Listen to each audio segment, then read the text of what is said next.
Hello and welcome. Today I am talking to Matthew Bellringer, who is a wonderful business innovation coach and business strategist coach. Did I get That's it it. right? Yeah, that's I it. did Yeah, get it yeah, right. yeah. Oh my gosh, they're so funny in the coaching industry. We have these big titles. I speak about leadership presence and video training skills and feminine empowerment. You kind of get a bit cross-eyed by the time you have job titles over done. And we just had a wonderful conversation and wanted to bring some of the points that we discussed to you. So, Matthew, when it comes to business, we discussed all the different ideas that are out there for creating your business. And you said something that I really loved, and that was The trick is to build a business that's an expression of you, and build a business that plays to your strengths as you are, so that you can use it to learn and grow and have the change and create the kind of change that you want to see in the world. And you also said that the successful people that are teaching business strategy usually teach the strategy that has worked for them. Absolutely. There's no other sincere message than like what's worked for me and what's working for me right now as well. That's the other thing, is that the people that really resonate tend to be the people that are kind of on the same journey. And maybe you're a little bit ahead. Maybe you're like a few steps ahead, but you're not so far ahead that you've really forgotten what it was like to be struggling with the stuff that the people that you're helping are struggling with as well. And what I liked about that is that if I'm now looking for a mentor, rather than looking for the most successful people and then follow them, what you want to do is to look for people that are the most like you, because Absolutely. they probably then have the methods that could also work for you, are more likely to work for you. Yeah, they're going to be invested in your journey in a different way. The other thing I thought was really interesting was when we talked about playing to your strengths. And you said something really potent about what happens when we don't play to our strengths. Yeah, yeah. So we spend an awful lot of time, particularly at school and at work, being kind of told to compensate for our weaknesses and spend loads of energy compensating for our weaknesses. And what happens is you push and you push and you push, and at best you reach mediocrity, and a really miserable mediocrity at that. It's a horrible thing to just spend all your time on your weaknesses. Whereas by playing to your strengths, you can go really high because they're already strong, and the energy that you spend on those pushes you higher and higher and higher. But I did like your warning about playing to your strengths as well. Do you want to share that? Yes. So when we play to our strengths, it sounds like such a great idea and like an easy game to play. But in fact, it's a really daring game, because let's say you do something that you know you're good at and you put your energy into that. What happens is you find out where your limits are, where your upper limit is. So for example, make it really real, I teach people how to be natural in front of a camera. I'm really good on stages and with people. I love being out there. When I started making videos to teach that, I had to then look back at the videos only to find out that I wasn't as great as I thought I wanted to be, I could be.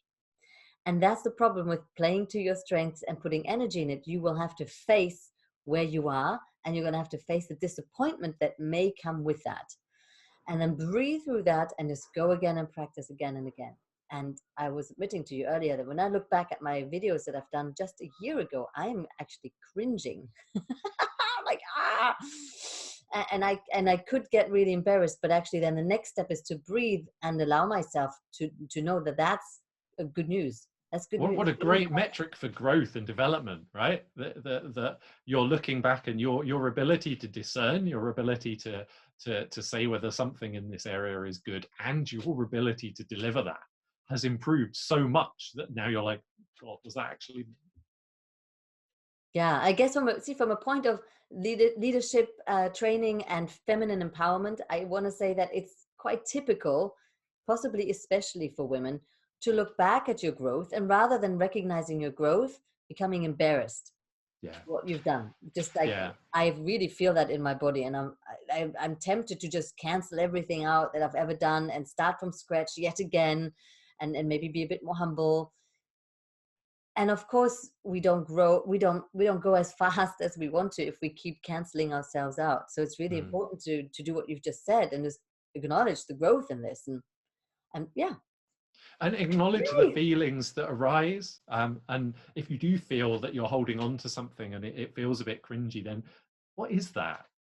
You know, can you, like you said, can you breathe with it? Can you sit with it? Mm. Can you let it give it the message that it wants to give, so it will go, rather than just pushing it away? Yeah, and the answer is yes, I can when I do. But it's a conscious choice for me, right? Because the Yeah. default setting is to cringe. What is the cringe? It's embarrassment. It's and why is that? Because I have expectations, because I have standards, because I know what's possible, and therefore I want it to be at that level. Some people call that perfectionism. I don't. It's just that I know where it could be and where I want it to be. It's more of a vision and a goal. And then there's a certain level of impatience, which again we could criticize or see it as a form of intelligence. I'm going to opt for number two. And then this was a good example. If I opt for the expression that serves me, I'm going to have more fun with it. I've got a cheeky smile on my face instead of the cringe.